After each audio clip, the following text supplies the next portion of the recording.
মাননীয় মুখ্যমন্ত্ৰী পেমা খাণ্ডু ডাঙৰীয়া, মাননীয় উপমুখ্যমন্ত্ৰী চাওনা মেন ডাঙৰীয়া আৰু মঞ্চত উপবিষ্ট সন্মানীয় অতিথিসকল আৰু সভাগৃহত থকা মাননীয় জ্যেষ্ঠ আৰু চেনেহৰ কনিষ্ঠসকল, আটাইকে মই ভূপেন হাজৰিকা সাংস্কৃতিক ন্যাসৰ তৰফৰ পৰা সশ্ৰদ্ধ প্ৰণাম আৰু চেনেহ যাচিলোঁ। পোনপ্ৰথমে মই ভূপেন হাজৰিকা সাংস্কৃতিক ন্যাসৰ তৰফৰ পৰা অৰুণাচলবাসী ৰাইজ আৰু অৰুণাচল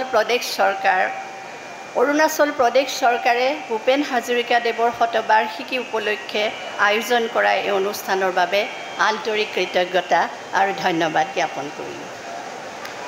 যোৱা 19 ছেপ্টেম্বৰ তাৰিখে উত্তৰ পূৰ্বাঞ্চলৰ সংগীত জগতৰ এক নক্ষত্ৰ, আমাৰ আটাইৰে হিয়াৰ আমঠু জুবিন গাৰ্গৰ অকাল মৃত্যুত মাথো উত্তৰ পূৰ্বাঞ্চলেই নহয়, ভাৰতবৰ্ষৰ পৰিধি ভাঙি বিশ্বৰ সংগীত সভাও শোকত স্তব্ধ আৰু মৰ্মাহত।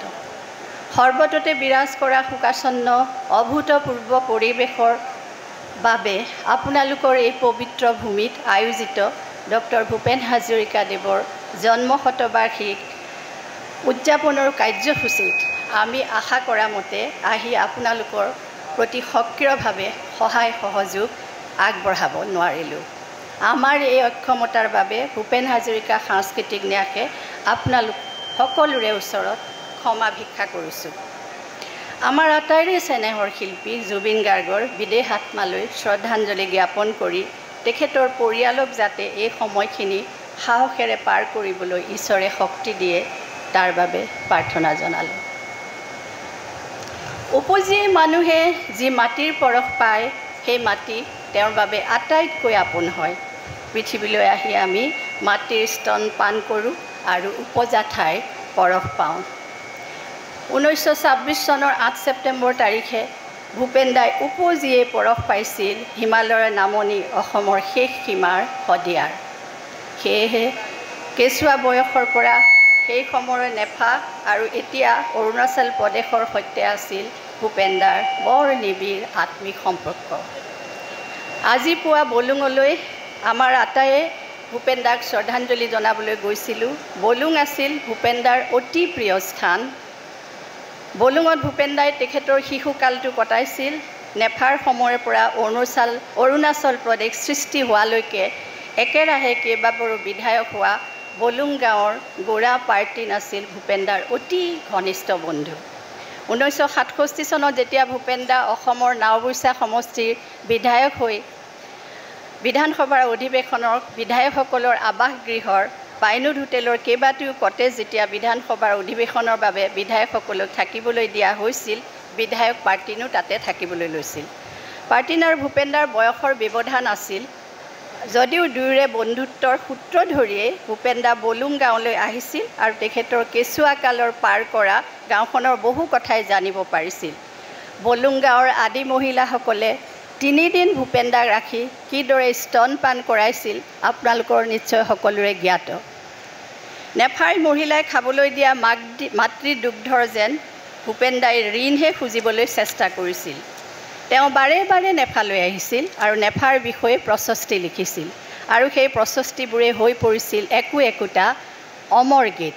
ইয়াৰে সবাতোকৈ উল্লেখনীয় গীতটো নিঃসন্দেহে অৰুণ কিৰণ হীৰৰ ভূষণ।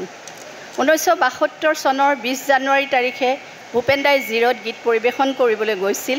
তেওঁ জিৰলৈ যাওঁতে বাৰে বাৰে উপলব্ধি কৰিছিল ইয়াৰ প্ৰাকৃতিক সৌন্দৰ্য।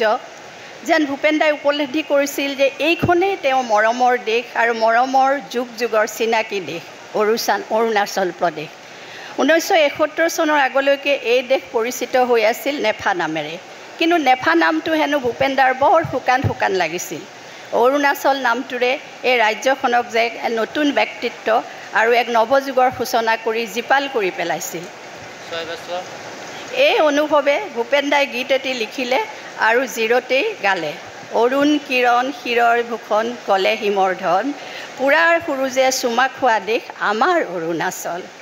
ভূপেন দাৰ উপলব্ধি আৰু ভূপেন দাৰ অনুভৱক অৰুণাচলৰ প্ৰতি থকা তেখেতৰ শ্ৰদ্ধা আৰু মৰমক উপযুক্ত সন্মান দি অৰুণাচলে এই গীতটোকে দিলে, আপোনালোকে দিলে এই প্ৰদেশখনৰ জাতীয় গীতৰ মৰ্যাদা। অৰুণ কিৰণ চিজ ভূকণ আমাৰ অৰুণাচল। ভূপেন দাই বুজি পাইছিল যে পৰস্পৰৰ গাতে লাগি থকা দুটা ভূখণ্ডৰ অধিবাসীৰ মাজৰ সাংস্কৃতিক ঐক্য আৰু সমন্বয়ৰ ইতিহাসক কোনো কালেই ম্লান কৰিব নোৱাৰে। তাৰ প্ৰমাণ আজিৰ এই দিনটো। সেইবাবে তেওঁ গাইছিল অৰুণাচলী অসমীয়া চিৰযুগমীয়া ৰাজনীতিক নামৰে বন্ধুত্ব অমীয়া অৰুণাচলৰ ৰূপৰ অন্ত নাইকিয়া। কোনো ধৰণৰ বাধাই আমাৰ বন্ধুত্ব কেতিয়াও শেষ কৰিব নোৱাৰে। সেয়েহে তেওঁ গাইছিল তিৰাপ সীমান্ত ৰূপৰ নাই অন্ত নক্তে ৱানচু টাংচা উইগলু দেখিলোঁ মনৰ সেউজ দিগন্ত। প্ৰতিজন অৰুণাচলী বাসীক মাজত তেওঁ দেখিছিলে সেউজ দিগন্ত। আজি আমি মনত পেলাব পাৰোঁ 1969 চনত লিখা তেওঁৰ এই গীতটো চিয়াঙৰে গালং লুইতৰে খামতি আৰু তিৰাপৰে ৱানচুৱে মোক কিয় মাতিছে। অসমীৰে পদূলি উদুলি যে মুদুলি মৰম চেনেহৰে হাত বহিছে। আপাতানি ভনীতিক ধৰিলোঁ সাৱতি বেশ ৰূপে নিলে মোক আঠে বেঠে মাতি। ক'লে আজি কিয় ৰঙৰে চকুলো সৰিছে। আজি জানো আমাৰ সকলোৰে ৰঙৰ চকুলো সৰা নাই।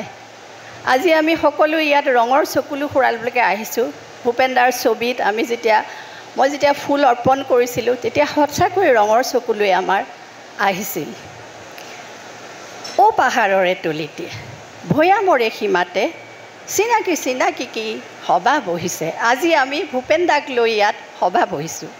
মন পা ককাইটিক ধৰিলোঁ সাৱতি বিনিময়ত তেওঁ দিলে বুদ্ধৰে মূৰ্তি। ক'লে যুগ যুগৰ মিতিৰালিৰ ধ্বজা উৰিছে। অৰুণাচলৰ সৈতে ভূপেন দাৰ মিঠা সম্পৰ্কৰ বিষয়ে কৈ শেষ কৰিব নোৱাৰি। 7 দিন 7 ৰাতি যদি কৈ থাকোঁ শেষ কৰিব নোৱাৰিম, তাৰ কোনো নপৰিব। সেইবাবে এই কথা মই ইমানতে এৰিলোঁ। এটা বিশেষ প্ৰসংগ মই উত্থাপন কৰিব খুজিছোঁ। আমি এসময়ত সুধিছিলোঁ, ইয়াতে আমাৰ বলিন চেতিয়া ডাঙৰীয়া আছে। বলিন চেতিয়া ডাঙৰীয়া শদিয়াৰ বিধায়ক, তেখেতৰ উদ্দেশ্যেও মই এই কথাষাৰ ক'ব খুজিছোঁ। অসম চৰকাৰৰ মন্ত্ৰী মহোদয়ো আছে। আমি এসময়ত শুনিছিলোঁ যে শদিয়া ৰাজহ চক্ৰৰ 7 নম্বৰ শান্তিপুৰত অসম অৰুণাচলৰ সীমাঞ্চলত ভূপেন দাই 50 বিঘা মাটি পাহাৰ ভৈয়াম সাংস্কৃতিক প্ৰকল্পৰ নামত আবণ্টন আৰু নামজাৰি কৰিছিল। সেই সময়তে এই মাটিৰ স্পষ্টকৈ চাৰিসীমা ভূপেন দাই নিৰ্ধাৰণ কৰি লোৱা নাছিল। সেইকাৰণে কোনোবাই বেদখল কৰি নিৰ্মাণ কাৰ্য আৰম্ভ কৰি দিলে। এই মাটিৰ স্পষ্ট চাৰিসীমা নিৰ্ধাৰণ নকৰা ভূপেন হাজৰিকাই মাটিখিনি চমজি লৈ কোনো নিৰ্মাণ কাৰ্য নকৰিলে। বছৰ ধৰি এনেই পেলাই থকা এই মাটি বেদখল হৈ যায়। যদি এই কথা সত্য তেন্তে এতিয়া কি অৱস্থাত আছে জানিবলৈ আৰু সম্পূৰ্ণকৈ যদি বেদখল হোৱা নাই তেন্তে সেই মাটি উদ্ধাৰ কৰিবলৈ মই সাংস্কৃতিক ন্যাসৰ তৰফৰ পৰা অৰুণাচল প্ৰদেশ চৰকাৰ আৰু অসম চৰকাৰক অনুৰোধ কৰিলোঁ। আমিও অসম চৰকাৰৰ সৈতে যোগাযোগ কৰিম। যদি সঁচাকৈ ইমান বিপুল আয়তনৰ মাটি শদিয়াত আছে, তাত এটা যদি সমন্বয়মূলক সাংস্কৃতিক প্ৰকল্প নিৰ্মাণ কৰা যায়, তেতিয়াহ'লে আজিৰ এই দিনটো ভূপেন হাজৰিকাৰ জন্মশতবাৰ্ষিকী পালন কৰাটো আমাৰ উদ্দেশ্য সফল হ'ব বুলি মই ভাবোঁ। ধন্যবাদ। এইখিনিতে ভূপেন দাই অকণমান কৈ গৈছিল ভূপেন দাৰ বুলুংগাঁৱৰ বিষয়ে। মইতো নিজে নাজানো মই ক'ত জন্ম হৈছোঁ বা এতিয়া জন্ম হৈছোঁ। পিছত মাৰ পৰা শুনিছোঁ মই হেনো শদিয়াত জন্ম হৈছিল মোৰ। তেতিয়া শদিয়া ফ্ৰণ্টিয়াৰ ট্ৰেক্টত ওচৰতে বলুং গাঁও বুলি এখন বৰ ডাঙৰ গাঁও আছে, আদি গাঁও। সেই আদি গাঁৱৰ পৰা ছোৱালীবিলাক বোলে আহে। মাৰ বয়স বৰ কম, 15 নে কি, আৰু দেউতাৰ বয়স বোধে 22। তেখেত আছিল নীলকান্ত হাজৰিকা। পিছত লাহে লাহে মায়ে ক'লে যে তাত এদিন মই বোলে হেৰাই গৈছিলোঁ। পেৰাম্বুলেটৰ এখন সেই শদিয়াৰ কমিশ্যনাৰ চাহাবজনে দেউতাক দিছিলে। তো দেউতা যেতিয়া ঘৰলৈ আহিলে তেতিয়া মায়ে ক'লে যে এইটো নাই। ইহঁতক ফুৰাবলৈ নিছিলে ইহঁতে সেই গাড়ীখনত লৈ খিলখিলকৈ হাঁহি পেলাই আদি ছোৱালীকেইজনীয়ে লৈ গৈছিলে। খুব মৰম কৰি লৈ গ'ল, কিন্তু নাহিল দেখোন আজি ৰাতি। তাৰপিছত এৰাতি নাহিলোঁ, 2 ৰাতি নাহিলোঁ বোলে। 3য় ৰাতি মা ফিট হৈ গ'ল। দেউতাই অলৰেডি তিনিচুকীয়া পালেগৈ। তিনিচুকীয়াত পুলিচ থানা আছে। তো হুলস্থুল লাগিল আৰু 3 দিন 3 ৰাতি নাই। 4ৰ্থ দিনা হেনো সিহঁতে খিলখিলকৈ হাঁহি লৈ আহিছে। বোলে কি হ'ল, ক'লৈ নিছিলি তহঁতে? প্ৰথমতে গালি চালি পাৰিছে, পুলিচে ধমকি দিছে সিহঁতক। বোলে নাই আমি ফুৰাবলৈ নিছিলোঁ। আৰু তাৰ আমাৰ চবৰে ভাল লাগিল, তাক ৰাখিলোঁ। তেতিয়া মায়ে সুধিছে, সিটো বুকুৰ গাখীৰ খোৱা ল'ৰা, ই কি খালে? বোলে আমাৰ বস্তিত যিমান মাইকী আছে না, চবৰে সি গাখীৰটো খাই দিলে। এইটো কথা আকৌ পিছত ডাইং ইৰিং, প্ৰথম member of parliament from Arunachal Pradesh, তেওঁ মোক ৰিচেপশ্যন দিওঁতে কৈছিলে যে আচলতে নেফাৰহে মানুহ হাজৰিকা, আমি ধাৰলৈ দিছোঁ আসামলৈ। গতিকে সেই বৰ মিঠা মিঠা এইবিলাক কথা